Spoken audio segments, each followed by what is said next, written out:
నమస్తే విజ్ఞాన్ గారు. నమస్తే అండి. మహారాజా మూవీ ఆల్రెడీ థియేటర్స్లో రిలీజ్ అయింది. ఇప్పుడు ఓటీటీలో కూడా రిలీజ్ అయ్యి ట్రెండింగ్లో ఉంటుంది మూవీ.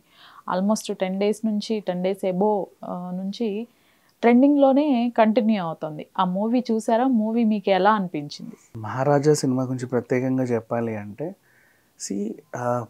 చాలా సినిమాలు మనకి స్త్రీలపై జరిగే అత్యాచారాల గురించి చెప్పడం స్టార్ట్ చేశారు. అలా అందులో రీసెంట్ డేస్లో సిద్ధార్థ చిన్న, అంతకుముందు మన కోవై సరళ సెంబి అదొకటి, ఇట్లా కొన్ని ఉన్నాయి. ఆ కోవలోకి ఇది వేసుకుందాం ప్రజెంట్. ఫస్ట్ అసలు ఏం అర్థం కావు, అన్నీ బిట్స్గా అలా తీసుకెళ్తూ ఉంటారు. తర్వాత ఆ కనెక్టివిటీ ఎలాగైతే ఉంటుందో మనకు ఒక్కసారి కనెక్ట్ అయిన తర్వాత ఇంకా వదలం. ఏం జరుగుతుంది, స్టార్టింగే ఇతను ఓపెనింగ్ సీన్లోనే వీళ్ళ భార్య పిల్లలు చనిపోయినట్టుగా చూపిస్తారు. కొన్నేళ్ల తర్వాత పాప బ్రతికే ఉంది అని చూపించారు. ఎలా బ్రతుకుంది అంత పెద్ద లారీ గుద్దిన తర్వాత అంటే ఒక సీన్ కన్వే చేశారు.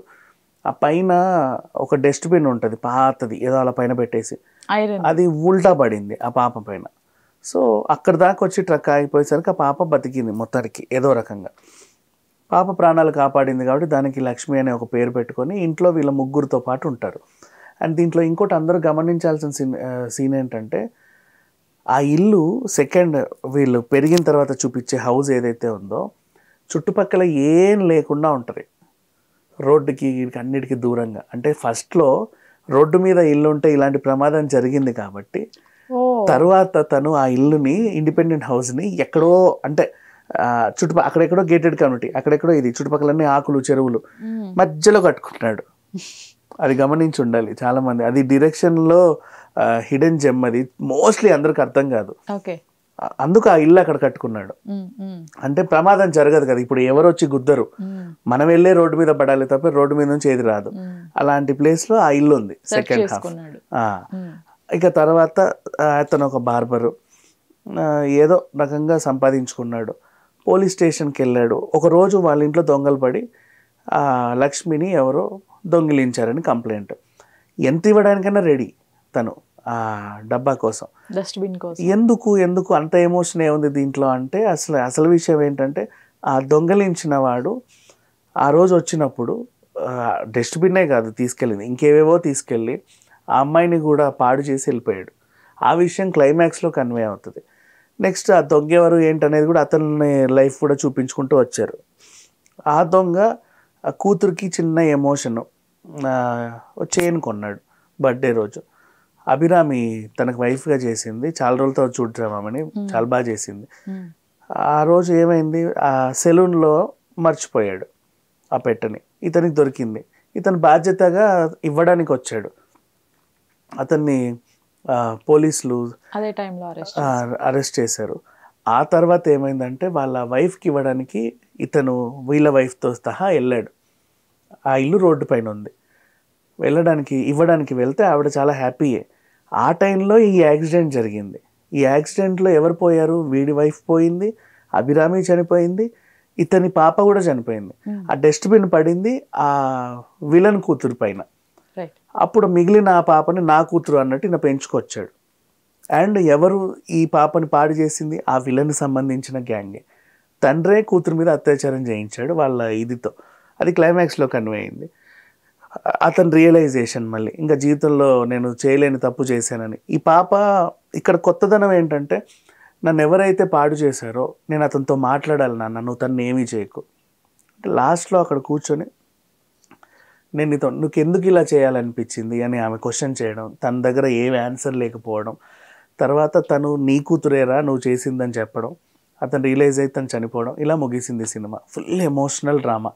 స్టార్టింగ్ ఏం అర్థం కాదు, తర్వాత కోపం వస్తుంది. ఆ విలన్ గ్యాంగ్ చేసిన పనిలో ఒక ఇంట్లో దూరి నగలన్నీ దోచుకుంటారు. ఇంకేం ఉన్నాయి, నా పాప కోసం 20,000 దాచాను, అది దోచుకుంటారు. ఇంకా ఏం ఉన్నాయి, ఇక్కడ మా అత్తగారి తాళుంది దేవుడి దగ్గర చిన్నది, అది తీసుకోండి అంటే ఉన్న సర్వస్వం అంతా ఇచ్చిన తర్వాత కూడా ఇంకేముంది నీ దగ్గర, ఇంకోటి ఉంది, నీ కూతురు ఉంది అని తను ఆ పాపని పాడు చేసి వెళ్ళిపోతాడు.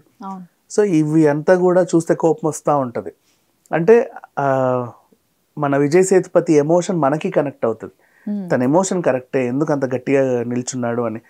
నెక్స్ట్ స్టార్టింగ్లో స్కూల్లో ప్రిన్సిపల్ దురుసుగా ప్రవర్తిస్తే ఆ అమ్మాయి తప్పు చేయలేదని తెలిసిన తర్వాత సారీ చెప్పు నా కూతురికి, ఎందుకంటే ఆడపిల్లకి నువ్వు ఒక నిందేసావు, ఆడపిల్లలు అంత ఈజీగా తీసుకోలేరు, మందు బాటిల్ పెట్టిన ఇష్యూ అది.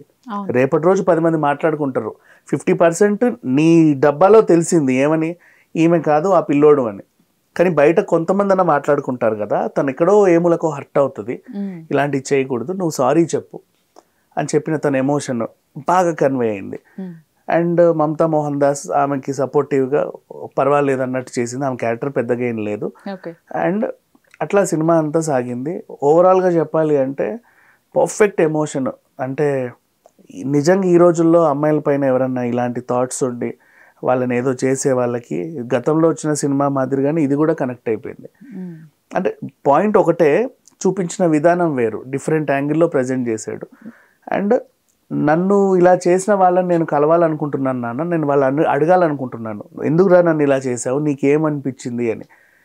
ఈ పాయింట్ నిజంగా చాలా బాగుంది. అలానే ఈ మూవీకి వచ్చేసరికి ఇంకొన్ని మాట్లాడుకోవాల్సి వస్తే, పోలీస్ స్టేషన్లో దీన్ని ఫస్ట్ చాలా దారుణంగా అవమానించడం, కొట్టడం, అసలు పేర్లు కూడా రకరకాలుగా పెట్టి పిలుస్తూ ఉంటారు. ఏ చెత్తబుట్ట అని, రే చెత్త అని, ఏది పడితే అది పిలుస్తుంటారు. అవన్నీ విని సహిస్తూ ఉంటాడు. ఇక్కడ యాక్చువల్గా ఇంకొక విషయం మనము గుర్తుపెట్టుకోవాల్సింది ఏంటంటే, సేమ్ మళ్ళీ ఇట్లా మన తెలుగు హీరోలు లేకపోతే ఇదైతే వాళ్ళు చేయరు. ఎందుకంటే విపరీతంగా అవమానించటం హీరోని.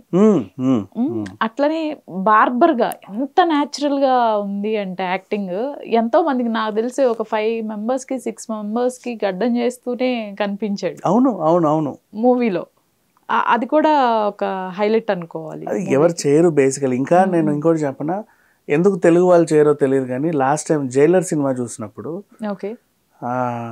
రజనీకాంత్, చెప్పాలంటే రజనీకాంత్ స్థాయి మనిషి ఆ పిల్లోడి క్యారెక్టర్కి ఆ కొడుకు క్యారెక్టర్కి బూట్లు తుడుస్తాడు. అంటే న్యాచురల్, నిజంగా ఆ ప్రేమను అలాగే చూపించాలని అనుకున్నాడు. అసలు ఎంత బాగుందో. వీళ్ళైనా ఇంత పెద్ద పెద్ద స్టార్స్, వీళ్ళకి అవసరమే లేదు చెప్పాలి అంటే. కూర్చొని చేసే సినిమాలు బోల్డ్ అన్న వస్తాయి, ఎన్నో సినిమాలు వస్తాయి, కానీ అయినప్పటికీ కూడా ఇట్లాంటి క్యారెక్టర్స్ వచ్చినప్పుడు వదలకుండా చేస్తున్నారు. కొంతమంది ఉంటారు, మన ఫహద్ ఫాజిల్ కూడా అంతే, పుష్ప విలన్, ఉన్ని ముకుందన్ అంతే.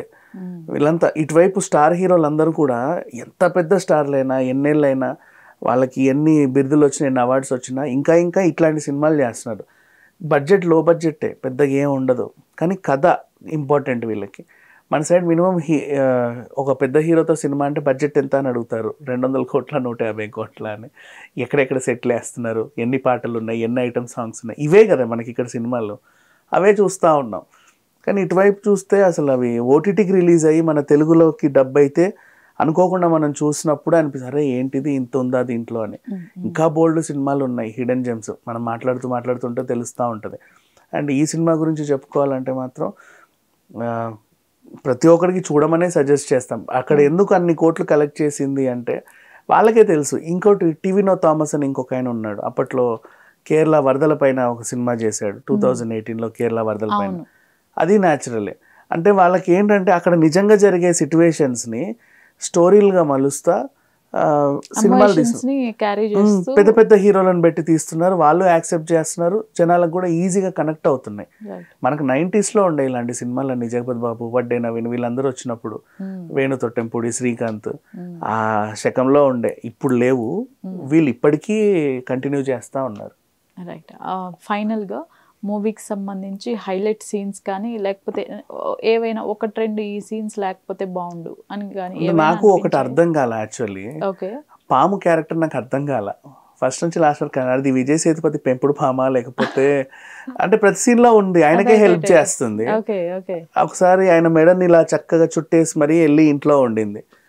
అంటే ఇల్లు అడవిలో ఉంది కాబట్టి పాము వచ్చింది అని ఏం చేస్తుందో అనుకుంటే ఏమీ చేయలేదు. అది పోలీస్ స్టేషన్లోనూ హడావిడి చేసింది, కొన్ని సీన్స్లో హడావిడి చేసింది పాము. అది ఎవరిదో అర్థం కాల, ఎందుకు హెల్ప్ చేసిందో తెలియలా నాకు.